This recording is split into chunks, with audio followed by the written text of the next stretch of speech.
Do you treat business as if it's a zero-sum game? Do you treat it as if you win, other people lose, or if other people win, then that means that you lose?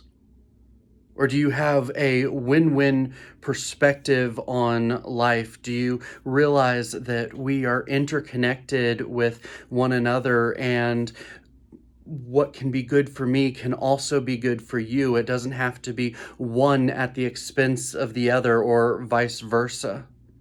We see this when the Apostle Paul talks about sowing and reaping in 2 Corinthians chapter 9, verse 6. He says, the point is this: whoever sows sparingly will also reap sparingly, and whoever sows bountifully will also reap bountifully. If I were a farmer and I were to try and put as few seeds in the ground as possible, then I'm not going to get that much return.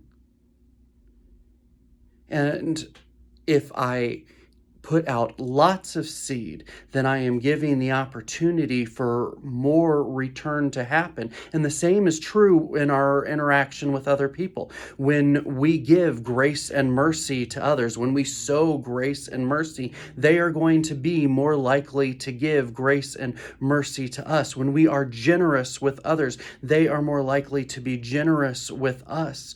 And when others are generous with us, we want to be generous back. The way that we interact as a people is we are so interconnected, and it is important as you interact in the business world, as you interact in your life and in your ministry and your family, that you choose to be generous, to sow generously. And we see that this principle is not just a spiritual principle or a giving to foreign missionaries principle, but it is a principle for all of life. That when we sow generously, when we give out generously, we will also reap generously or bountifully. So how are you going to invest generously today? Let me know in the comments section.